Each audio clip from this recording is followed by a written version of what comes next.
Hello students, welcome to Convent English High School. Today we start our chapter number 4, Moving Charges and Magnetism. In this chapter we will study about magnetic field. Okay? First, second and third chapter में हमने क्या देखा था? Electric field. लेकिन chapter number 4 से हम देखेंगे magnetic field. Okay, तो मैग्नेटिक फील्ड देखे उसके पहले हम इलेक्ट्रिक फील्ड को रिवाइज कर लेते हैं. इलेक्ट्रिक फील्ड क्या है, इलेक्ट्रिक फोर्स क्या है. तो source of electric field is a charge. ठीक है, इलेक्ट्रिक फील्ड का सोर्स क्या होता है? तो कि चार्ज होता है. चार्ज होगा तो उससे इलेक्ट्रिक फील्ड जनरेट होती थी, प्रोड्यूस होती थी. ठीक है, तो source of electric field is a charge. If Q is a static charge, then electric field produced around it is E is equal to KQ upon R square into R cap. अगर static charge Q हो और उससे produce होने वाली electric field E हो तो electric field का formula होगा KQ upon R square. K की जगह पे हमें लगा देना है 1/4πε0. तो हमारा E का फॉर्मूला हो जाएगा E is equal to Q upon 4πε0 R square into R cap. Here r cap is a unit vector of a position vector r cap. तो r cap क्या है? तो ये जो पोजिशन वेक्टर r है उसका यूनिट वेक्टर है. Okay, force on charge particle in electric field is given bye. अब ये तो हो गई इलेक्ट्रिक फील्ड की बात. अब हम देखेंगे फोर्स के लिए बात. तो फोर्स क्या है? तो force on charge particle in electric field is given by F is equal to Q E. तो ये हम चैप्टर नंबर 1 में देख चुके हैं. F is equal to Q E कहाँ से आया, कैसे आया. ठीक है, तो ये Q ही है. अब यहाँ पे हम E की वैल्यू पुट कर देंगे. तो E की वैल्यू क्या है? तो ये हमने देखा Q, ये यहाँ पे देखेंगे KQ अपॉन R स्क्वायर. तो Q as it is small वाला ये लिख दिया यहाँ पे. ठीक है, और KQ अपॉन R स्क्वायर ये किसकी वैल्यू है? E की. तो दोनों कंबाइन करके हमें क्या मिला? F is equal to KQQ upon R square into R cap. अब क्या करेंगे? K की जगह पे यहाँ पे वैल्यू लिख देनी 1/4πε0. ठीक है, तो फॉर्मूला हो जाएगा Q into Q upon 4πε0 R square. तो देखो आपको ये किसी की तरह लग रहा है.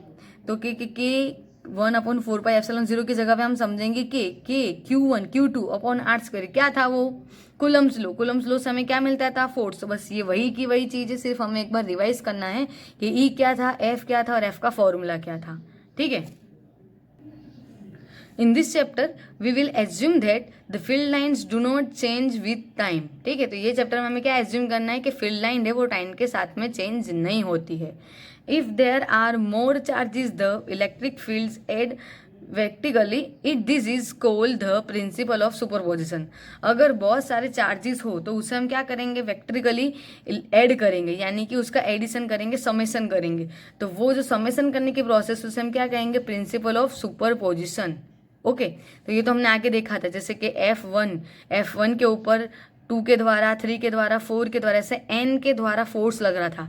तो हमने फॉर्मूला क्या लिखा था? F1 is equal to F12 plus F13 plus F14 plus up to plus F1N. तो ये जो एक साथ में सबका समेशन किया उसे हम क्या कहेंगे? Principle of superposition. Okay, now next is a magnetic field, जो कि इस चैप्टर में हमें स्टार्ट करना है कि मैग्नेटिक फील्ड क्या है, मैग्नेटिक फोर्स क्या है. तो हम देखते हैं मैग्नेटिक फील्ड क्या है. The magnetic field is a vector quantity and it is defined at each point in space and it depend on time. तो मैग्नेटिक फील्ड वेक्टर क्वांटिटी है, उसे हम स्पेस के कोई भी पॉइंट पे डिराइव या तो डिफाइन कर सकते हैं और वो डिपेंडेंट ऑन टाइम होता है. ठीक है, if the current induce from the moving charges Q with velocity V from uniform conducting cross section wire. देखो क्या लेना है? एक uniform conducting cross section wire है, उसके अंदर से अगर करंट पास हो रहा हो और वो करंट के अंदर का चार्ज Q हो, उसकी वेलोसिटी V हो, तो जो करंट मिलेगा वो कितना होगा? I is equal to NAVQ.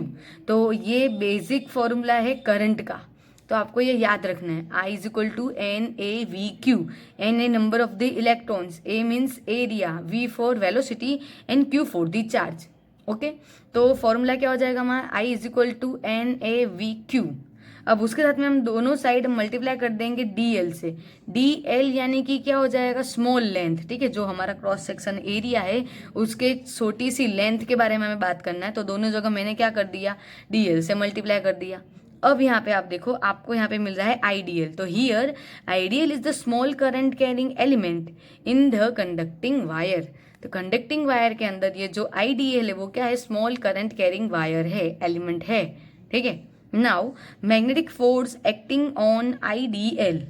Magnetic force on acting IDL in a uniform magnetic field is given by. तो ये तो हमने क्या देखा, करंट के बारे बात की. अब हम बात करेंगे मैग्नेटिक फोर्स के बारे में. तो आइडियल के ऊपर जो मैग्नेटिक फोर्स लग रहा है वो भी कहाँ, मैग्नेटिक फील्ड के अंदर, वो कितना होगा, तो DF is equal to IDL cross B. Okay, अब आइडियल, तो आइडियल का तो मुझे फॉर्मूला मिला ना, ये रहा. ठीक है, तो ये जो आइडियल की वैल्यू हुआ एज इट इज मैं यहाँ पे लिख दूंगी NaVq into DL multiply by B. Okay, अब क्या करेंगे, DF is equal to NaVq DL multiply by B था. ठीक है, VQ था, क्या था, VQ था, लेकिन वो V मैंने कहाँ ले लिया, यहाँ पे ले लिया. तो अब यहाँ पे क्या बन जाएगा, NaQDL multiply by V cross B. V cross B लाने का रीजन है जो कि भी आपको आगे पता चलेगा. यहाँ पे बाहर सिर्फ हमें क्या मिल रहा है, NaQDL.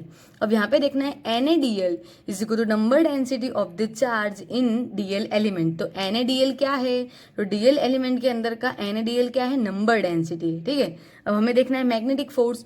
तो magnetic force on a Q electric charge is Fm is equal to DF upon NaDL. Magnetic force का फॉर्मूला क्या है, तो मैग्नेटिक फोर्स का फॉर्मूला हो जाएगा DF अपॉन NaDL.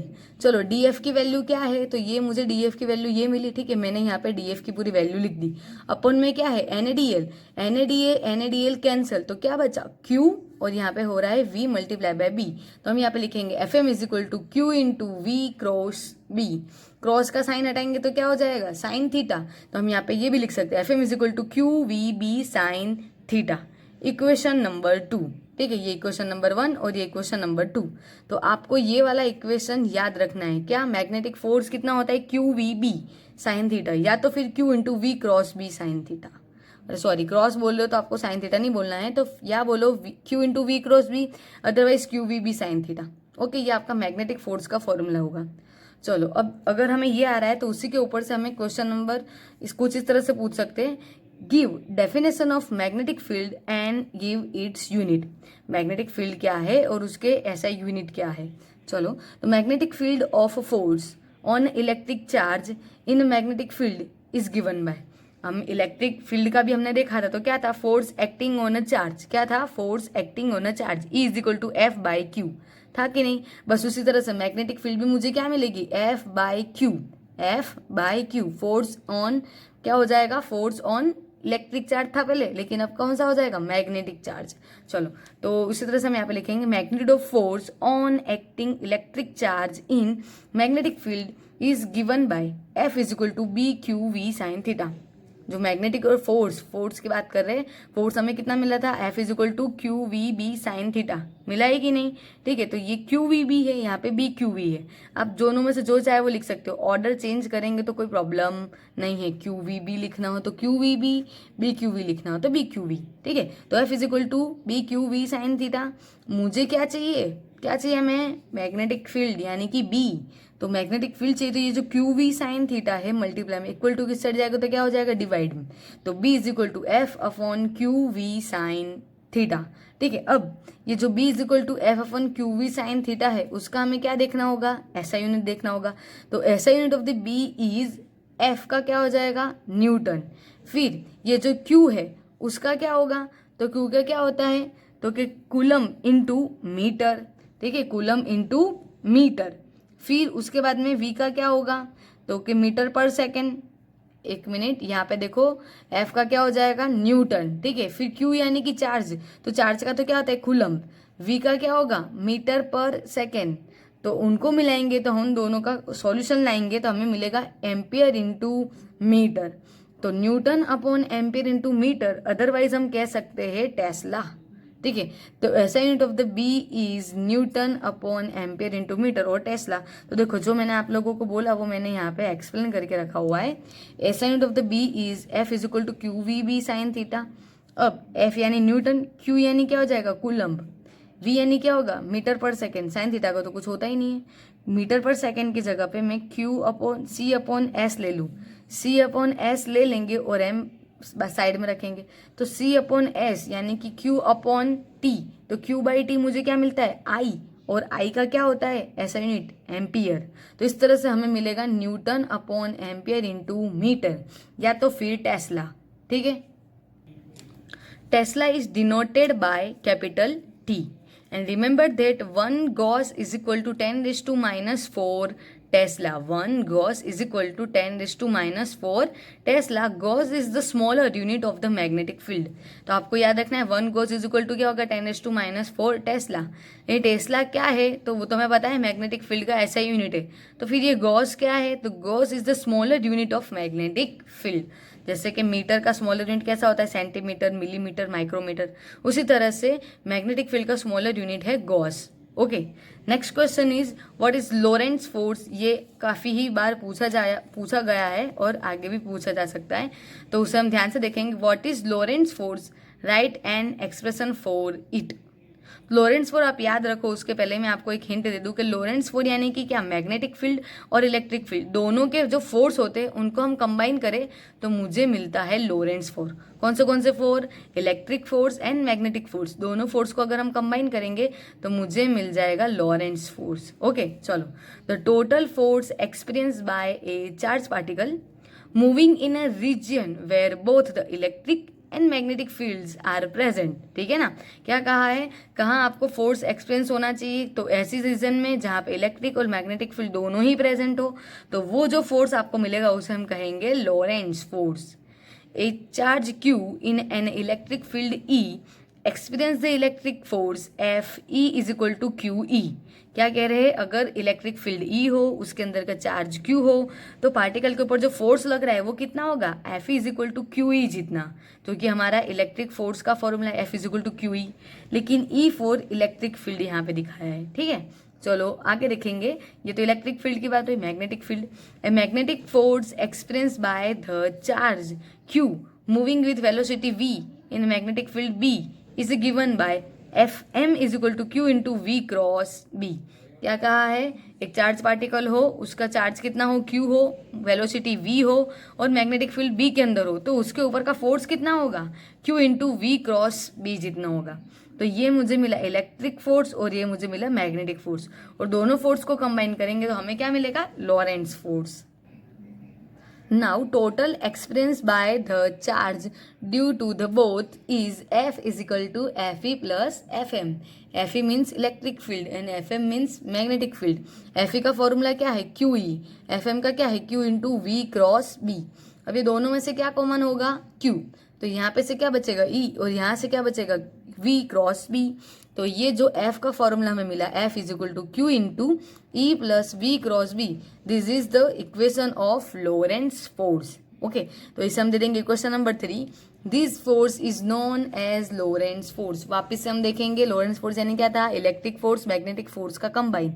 तो इलेक्ट्रिक फोर्स हमें कितना मिला था, QE, आगे देखा ना, और मैग्नेटिक फोर्स कितना मिला, Q into V cross B।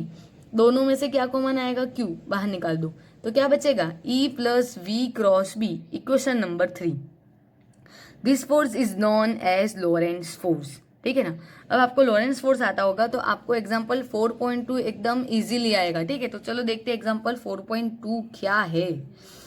If the magnetic field is parallel to the positive y axis and the charge particle is moving along the positive x axis as per the figure, which way would the Lorentz force be for question number A an electron and question number B an proton। आपको कहा है कि magnetic field y axis के parallel में है और जो charge particle है वो पॉजिटिव एक्स एक्सिस डायरेक्शन में मूव कर रहा है। ठीक है ना, और आपको फाइंड करना है लोरेंट्ज फोर्स किसके लिए, question number A for electron and question number B for proton. Proton electron के लिए आपको क्या फाइंड करना है, लोरेंट्ज फोर्स फाइंड करना है। तो पहले तो हम फिगर समझ लेंगे। यहाँ पे एक्स एक्सिस है, ये वाई एक्सिस है और ये Z axis, X Y Z. ठीक है, तो एक्स एक्सिस पे क्या हो रहा है, चार्ज मूव हो रहा है यानी इससे वेलोसिटी दिखा दी है। फिर ये जो रेड रेड है वो मैग्नेटिक फील्ड दिखा रहा है। मैग्नेटिक फील्ड में से यहाँ पे वाई एक्सिस है और ये वाई एक्सिस मैग्नेटिक फील्ड के कैसे है, पैरेलल में है, यानी कि मैग्नेटिक फील्ड भी कहाँ गिनाया जाएगा, वाई एक्सिस में गिनाया जाएगा। ठीक है, अब हमें फाइंड करना है इलेक्ट्रॉन के लिए और प्रोटॉन के लिए लोरेंट्ज फोर्स। तो पहले हम यहाँ पे देखेंगे, the Lorentz force existed on a charge Q moving with velocity v in a uniform magnetic field b is given by Fm is equal to q into v cross b। अगर charge q हो, उसकी velocity v हो और magnetic field b के अंदर हो, तो उसके ऊपर का लॉरेंस फोर्स होगा q into V cross b। अब पहला हमें देखना है इलेक्ट्रॉन के लिए, तो इलेक्ट्रॉन कैसा होता है, नेगेटिव चार्ज पार्टिकल, तो q इज इक्वल टू हम लिखेंगे माइनस ई, तो यहाँ पे q की जगह पे हम करेंगे minus E into V cross B. अब ये जो माइनस मुझे रिमूव करना हो तो मुझे इसके ऑर्डर क्या करने पड़ेंगे, चेंज करने पड़ेंगे, तो v को पीछे और b को आगे, तो ये ऑर्डर चेंज कर देंगे तो एक और माइनस हो जाएगा, तो माइनस माइनस क्या हो जाएगा प्लस, तो मुझे कुछ इस तरह का मिलेगा इंटू बी क्रॉस वी। ठीक है, चलो अब यहाँ पे E as it is, B as it is. अब B कौन से डायरेक्शन में था, parallel to y axis, y axis से तो कौन सा कैप आएगा, J कैप। फिर V कहाँ था, x एक्सिस में मूव हो रहा है तो वहाँ पे हो जाएगा I कैप। अब आप बोलो, अब ये हम क्या करेंगे, E B और V को साइड में लिख देंगे, अब बचेगा J क्रॉस I, तो I क्रॉस J क्या होता है, K cap, I cross J होता है K कैप, लेकिन ये तो J क्रॉस I है यानी कि उल्टा है, तो हम यहाँ पे लिख देंगे माइनस के। तो देखो यहाँ पे आप लोगों को ये चीज़ याद रखनी है, I क्रॉस J हो तो आपको लिखना है K कैप, लेकिन अगर उल्टा हो J क्रॉस I हो तो लिख देना माइनस K कैप। उसी तरह से J क्रॉस K हो तो J और K है तो क्या बाकी रह गया, I, तो I लिखना है, लेकिन अगर ऑर्डर चेंज हो, K क्रॉस J हो तो आपको कर देना है माइनस I। उसी तरह से यहाँ पे K क्रॉस I हो तो आपको क्या करना है, J कैप। ठीक है, तो अगर यही ऑर्डर में हो तो ये आंसर आएगा, और इसके अपोजिट ऑर्डर में हो तो आगे माइनस आ जाएगा। तो यहाँ पे क्या लिखा है, J क्रॉस I, हमें क्या पता है I क्रॉस J यानी होता है K, ऑर्डर चेंज यानी कि minus K। So Fm on electric electron is along minus Z axis, K cap किसका होता है, Z एक्सिस का, लेकिन माइनस है तो कैसा हो जाएगा, minus Z axis. Means electron के ऊपर का जो मैग्नेटिक फोर्स है वो आपको कहाँ दिखेगा, माइनस Z एक्सिस पे दिखेगा। जो प्रोसेस हमने ऊपर इलेक्ट्रॉन के लिए की वही हम नीचे किसके लिए करेंगे, प्रोटॉन के लिए। तो proton is equal to positive charge particle, तो Q इज इक्वल टू क्या कर देंगे, प्लस Q ही करेंगे। For a proton Q is equal to plus Q E, and so from equation number 1 यहाँ पे Q की जगह पे क्या लिख देंगे, plus E V cross B, तो Fm is equal to into V cross B। चलो E as it is, V कौन से डायरेक्शन में है, X, तो I कैप, फिर B कौन से डायरेक्शन में है, Y यानी कि J cap, I cross J यानी क्या होगा, K कैप, तो हमें क्या मिल जाएगा, Fm is equal to EVB K cap. Okay, K cap यानी क्या हो जाएगा, Z एक्सिस, और कैसा है ये, नेगेटिव है, नहीं तो मतलब क्या हुआ, पॉजिटिव, तो Fm on a proton is along positive Z axis, तो ये आपका पॉजिटिव Z एक्सिस है, तो यहाँ पे आपको क्या मिलेगा, मैग्नेटिक फोर्स ऑन प्रोटॉन, और अगर आप नीचे की साइड जाओगे तो आपको नेगेटिव Z एक्सिस मिलेगा, तो वो हो जाएगा मैग्नेटिक फोर्स ऑन इलेक्ट्रॉन। पर ये चीज एक बार ध्यान रखना, अगर आपको ये सम कब आएगा, जब आपको पता होना चाहिए कि पहले तो लॉरेंस फोर्स का फॉर्मूला ये होता है, बरोबर। लॉरेंस क्या बोल रही हूँ मैं भी, सब मिक्सअप हो रहा है, देखो मेरा ही मिक्सअप हो रहा है, आपका नहीं होना चाहिए, ठीक है ना, मजाक कर रही हूँ, आपको समझा रही हूँ कि देखो ये कैसे मिक्सअप होगा। ये तो Q into E plus V cross B है, और ये ओनली मैग्नेटिक फोर्स है, ये इलेक्ट्रिक प्लस मैग्नेटिक है, ये सिर्फ मैग्नेटिक है। तो ये सम के लिए पहले तो आपके पास में क्या होना चाहिए, मैग्नेटिक फोर्स का फॉर्मूला याद होना चाहिए, फिर पता होना चाहिए इलेक्ट्रॉन का नेगेटिव होता है, प्रोटॉन का पॉजिटिव होता है।